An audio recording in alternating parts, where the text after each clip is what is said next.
monde, les navettes, il n'y en a pas tant que ça, c'est entre l'aéroport, entre l'aéroport qui appelle, puis le site où il y a les navettes, le site du parking, c'est dans les champs, c'est comme dans le temps, c'est comme devenu. En passant, Robin Picton est maintenu en vie artificiellement à l'hôpital Enfant Jésus de Québec. Radio-Canada qui a sorti l'information là, hier soir. Merci à l'auditeur qui m'a là partagé. Merci, Alex, pour votre appel et passez une bonne nuit. À 2 rues de chez vous, c'est ça. Merci, Alex. Je ne peux pas dire, mais en tout cas, merci à toi. Il est 1h56 à la nuit en direct. Il nous reste 1 heure à passer ensemble. Vous choisissez le sujet et on échange. Alors pour moi, ça me demande de m'en virer sur un dissous. Et j'aime ça. J'aime ça, m'en virer sur un dissous de temps en temps. On a Sylvain, Normand, Marc sur les circuits. Il y en a 2 qui sont disponibles au 514-790-0224, 1-800-667-5280. Vous pouvez aussi joindre la communauté de la nuit en direct sur Facebook. Tapez seulement La Nuit en direct dans la barre de recherche et m'envoyer des textos comme plusieurs le font pour des compléments d'information. 98985. Je vous remercie beaucoup de vos textos. Sans frais. 1-800-667-5281. La nuit en direct. Je peux m'asseoir à la terrasse, elle me regarde, t'as dit English or Spanish. T'es indigne de gérer un restaurant si t'es pas capable de faire 2 phases de formation à tes employés. Tu peux partir sans réserve, avec Luc Ferrandez. En semaine, dès midi au 98.5 Montréal. Vos dernières innovations vous hantent encore? La solution Innovation est là pour vous aider et ce gratuitement. Nous 98.5 parce que vous voulez tout savoir partout au Québec.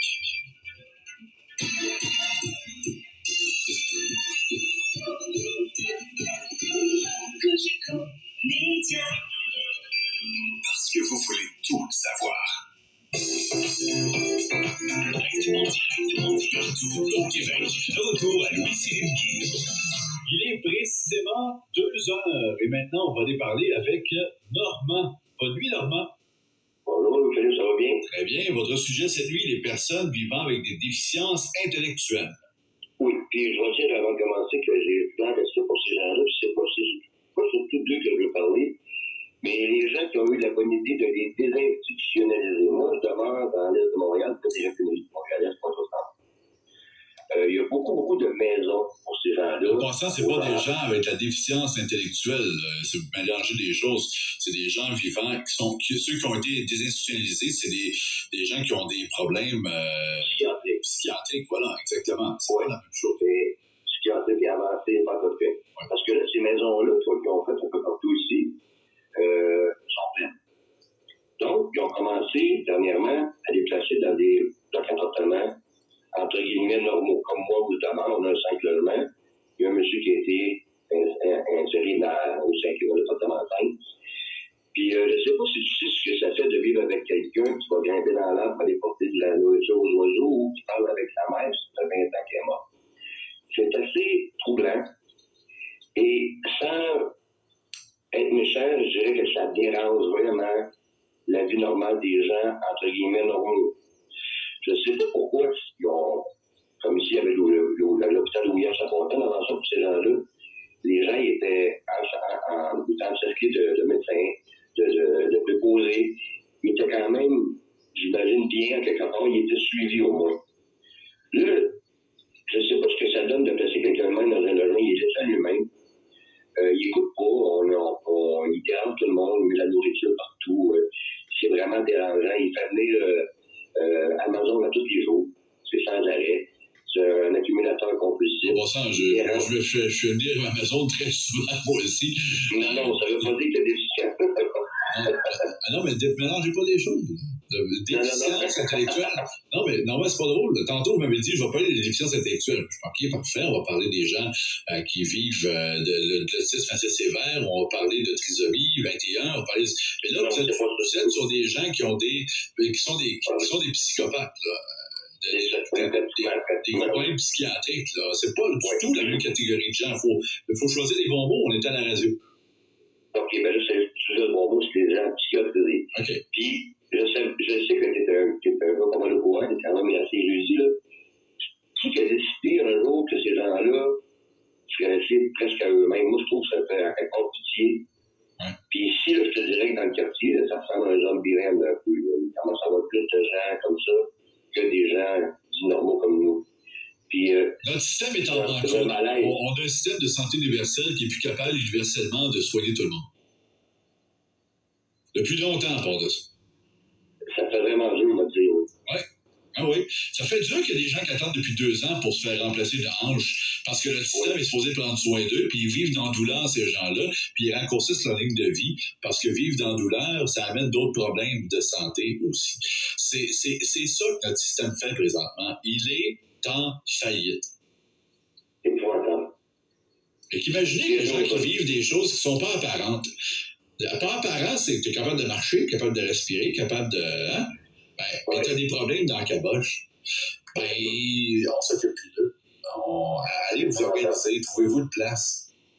Puis, on a fait un peu la chance aux autres aussi, parce que ça fait tard, là, puis je voudrais juste pour notre ami, si tu me permets, un petit blague pour notre ami que j'adore, là, qui est un monsieur qui est très connaisseur, puis c'est bien fun d'entendre avec ses EFP. C'est éphéméride, tu sais? Les Yves éphémérides. Tantôt, il a parlé de France Gall. J'aimerais ça que tu lui passes ce message que France Gall, c'est la chanteuse préférée des Lébreux. La voyez venir, celle-là. Merci beaucoup, Normand. Merci, Barry. Salut. Les sens égales. On va parler maintenant avec Marc. Salut, Marc. Oui, bonne nuit. Bonsoir. Bonne nuit. Vous voulez parler des banques où est-ce que vous êtes obligé de mettre votre salaire? Oui, OK. Oui. Je vais te poser une question. J'ai entendu parler déjà de sondage que tu disais, pas de sondage, d'études. Tu disais que quand tu venais au monde au Canada, plus de dette canadienne, tu venais au monde avec une dette de 35 000 j'imagine depuis que Trudeau est là, on peut venir au monde Ça a doublé. avec encore plus haute, mais la dette, oui, c'est ça, je parlais des banques. Et la dette, elle fait compte à la doigt à la banque, là. La dette présentement, là, la dette fédérale dépense les 1328 milliards, l'équivalent d'endettement de 32 568 par habitant ou de 41 000 par contribuable remplissant une déclaration de revenus. Ça, c'est la dette fédérale. Vous devez additionner à ça la dette provinciale, qui est immense aussi au Québec. Oui, mais si on parle de la dette, là, on va se perdre, là, parce que je ne veux pas parler de dette gouvernementale, des choses comme ça, parce que on doit 2 planètes et demie à peu près, là, selon les planètes. Puis les dettes que tous les pays se doivent les uns les autres. Ça, c'est toutes des affaires de chiffres. Puis les banques, moi, c'est ça, là, parce que dans le fond, c'est des chiffres qui déterminent si on vit mieux, moins mieux, bien, ou plus malade. C'est en là qui peuvent s'acheter des bateaux, des actions, des montants. C'est les chiffres qui gèrent quand même, mais les banques, moi, je vais revenir à la base. Moi, quand je travaille, quand je reçois ma paye, je suis obligé de passer par la banque pour avoir accès au montant d'argent que j'ai gagné. Je trouve ça quand même un peu spécial. Les banques Desjardins, entre autres, on va parler de Desjardins avec le petit scandale, c'est malaisant. C'est quoi comme métier, Marc? Ah, ben là, pour l'instant, je travaille pas. Je travaille sur moi-même. Donc, j'ai des problèmes de tu n'avais pas un salaire. Non, mais j'ai travaillé, j'ai payé les taxes des impôts. J'ai rien contre les taxes des impôts, là. C'est les institutions financières. Non, c'est ça, je sais. Vous voulez finalement qu'on vous donne votre argent d'une autre façon que par la banque, c'est ça? Non. Non? Non, pas nécessairement. Ah. Je cherche à comprendre l'utilité. Pourquoi qu'on paye des gérants de banque, puis des jardins, ils changent des secteurs sales, ils prennent des pichettes automatiques, ils démarrent d'immeubles qui avaient pour loger tout ça, puis des jardins, ça avait été créé justement pour dire que parce que les banques, à cause des frais d'intérêt, là, moi, ce qui me dérange, là, je vais vous le dire franchement, parce que, excusez-moi de le dire, c'est un PDH, puis je pousse pas quand même. Moi, je veux juste savoir là, comment ça se fait qu'on est tous, tout le monde qui travaille, ben, là, pour moi, présentement, en tout cas, on paye en plus des taxes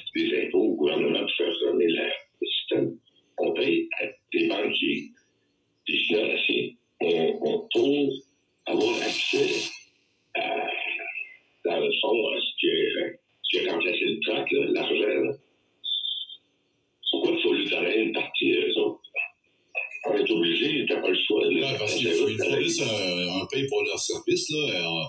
Je comprends, les frais bancaires sont gros, mais le service, il gère votre argent pendant que vous Il gère mon argent. OK, on va revenir à ça de bord. Votre argent, il n'est pas dans entre vos deux là.